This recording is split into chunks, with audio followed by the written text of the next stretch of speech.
Hi, Dr. Heather here from Wellspring Chiropractic Lifestyle Center. Today I want to show you what we do to help people that struggle with carpal tunnel. The first thing we do is we really listen. We want to do a thorough consultation to understand what are all the factors that have accumulated over time. And we know that you'll be noticing some things, you'll have some insights into what's going on, but then we're going to be detectives to uncover the things that you didn't think of that may be contributing. Past traumas that may have occurred that went unaddressed, or perhaps there are stresses that in the past or that you're continuing to encounter that are causing the problem to perpetuate. We know that posture is definitely a concern here. And when you look at through the day, how you're working, how you're studying, how you're eating, sleeping, driving, when we look at all the different ways that we are moving our body and our posture in these different actions, we start to see that there are patterns that can play out. And these patterns actually can contribute to people that struggle with carpal tunnel and are not seeing resolution. I have people that come into our office that have tried very aggressive types of treatments and still didn't get the results that they wanted. So first things first, let's do an inventory on all the different factors that are playing out here. Once we have that thorough history, now I want to get my hands on your spine and your wrists so that your body can tell us some things. So we'll do a very thorough exam where we're checking the alignment of the bones in the wrists, and we want to see what's happening with any tension patterns, any muscle spasming in the arm. But we also are going to go back and look at the neck. The brain is what's in charge of controlling everything in the body, and as long as the brain gets the messages down through the spinal cord, out through the nerves to every cell in your body, including your wrists and your arms, then you're going to be healthy. But if there's any interference in the flow of messages between the brain and the body, then we're going to start to see breaking down in function. One of the brain's jobs is to be able to adapt readily and appropriately to any stresses that we may encounter. And if you think of an athlete that is doing something repetitively in their training over and over again, they will get faster and faster, more and more accurate and precise, more and more efficient with that motion. Why is it then that somebody that is doing something over and over again, we start to call it a repetitive stress injury, something they're doing every day? It's not actually an injury, it's just a motion that they're doing every day. But for some reason, they're seeing a breaking down in function instead of getting more efficient and adapting better. We have to uncover what's getting in the way there. And oftentimes, the brain has lost its accurate perception of what's happening in the wrists and in the arm. And it's actually just using a vague idea of that area. And so it's not able to pick up nuances and changes of how it needs to adapt when you're doing something over and over again. So we want to uncover what's getting in the way there. And interference in the nervous system is one of the prime factors. I would tell you that 90% of cases of carpal tunnel that I've encountered, it actually is coming from the neck. So we'll do a very thorough assessment on what's happening with the neck.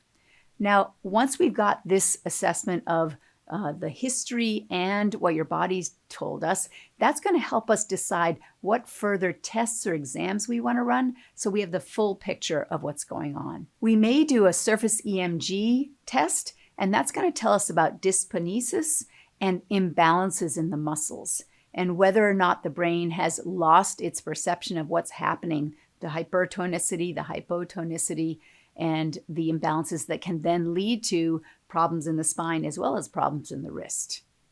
We also may do a rolling thermal scan. This is a way to test for dysautonomia, which is going to look at the nerve supply to the organs, blood vessels, and glands. In order for us to heal an injury, we need to have a good blood supply. So if there's any dysautonomia or disruption in the nerve supply to the organs, blood vessels, and glands, that actually may be interfering with the healing process.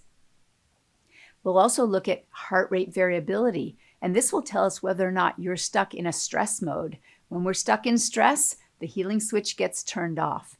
And so it also can show us what is the level of robustness and power that you have to be able to manage and adapt effectively to your current stress level. We're also going to do a digital posture analysis. And that's going to tell us all about proprioception, your brain being aware of where your body is in space and if there's any distortion patterns there. And we will do a digital range of motion as well. And that will look at dyskinesis, or where there is fixated or stuck vertebrae that are interfering with a full range of motion. Using X-ray is another tool that we use because it shows us where there may be the misalignments of the spine, and also it'll show us if there is any loss of curves in the spine, where there may be degenerative change that has gotten a start. And so that's an important way for us to look at the inside to see what's happening. If we do find that we want to take some X-rays, we can refer you to a local facility to get those taken. We like to do a brain-based analysis as well, because we know that each side of the brain is running the opposite side of the body. And so if you're having trouble with your wrist function, we want to look at whether the two sides of the brain have gotten out of sync and whether one side of the brain is running one side of the body differently than the other. So we will do the brain-based testing to see whether there will be some exercises we'll have you do to get the two sides of the brain back into sync. Once we've done all of these tests, then we want to study those findings. And I'll take some time to do that. And when you come back on your next visit, that's when I'll be able to tell you what's going on, whether or not I can help, and if I can help, how long is it going to take and what's it going to cost. As we do our assessment, we're going to develop a program of care for you that's going to address the nuances and the specificity of what your concerns are. So we know carpal tunnel presents in different ways for different people. And so one of the first things we're going to be doing is looking at specific chiropractic adjustments that are going to help to clear the nervous system of any interference so that the brain gets an accurate picture of what's happening, so that the messages that are traveling from the brain to the wrists are clearer, so the brain can run the body better and run the wrist better and adapt it to the functions that it's doing. We also want to make sure that the messages coming from the wrist are accurate getting up to the brain. And so it really moves in both directions, that we want to have a clear nervous system with messages that are free and bringing accurate information in both directions. We use a light touch approach when we work with people because we want to know if the brain can actually make those changes. And so the light touch helps the brain to find the pattern that it lost track of and to make those constructive changes. So we'll watch what happens with the structure as we make the light touches to make sure that it actually is correcting.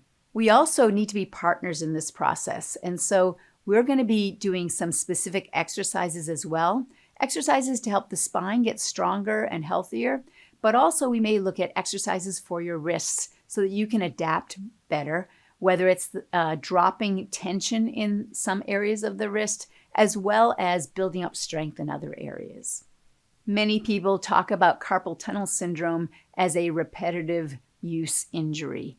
And what we find is if we can get that nervous system clear, then the brain is going to be able to adapt better, just like that athlete in training gets better, faster, more efficient. We're also going to need to look at whether you have some bad habits that are getting in the way. And so you may have some postural bad habits that keep promoting the subluxations. You may have some ergonomic bad habits in your workplace or at home, and we want to look at that as well. What's going to bring the most ease into your arm and your wrist as you are working? So there are some great tools that we can use for that. But we definitely want to retrain you so that in between your visits, you're not setting us back by doing things that just keep perpetuating the problem. Our brain-based assessment will tell us whether or not there's asymmetry there, and so we'll give you some exercises to reconcile that as well. And then, of course, we want to look at the wrist. Now, when I look at the spine, the area of the spine that controls the wrist usually comes from about C5 to T1 in the upper thoracic spine. And so we're going to clear that first. But once that's clear, then we want to look at the wrist bones. If the wrist bones are out of alignment, that's going to be a problem because it's going to cause irritation and inflammation.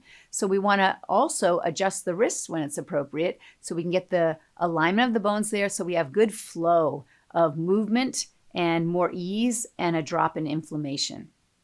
When we put all this together, getting the nervous system clear so your brain's controlling your wrists better, getting you to do exercises to strengthen the spine and the wrists, and also changing those bad habits into good habits, that's where we get our best results. I hope you found this useful. If you did, please share it with friends and family that are struggling with carpal tunnel so they can get the results they want as well.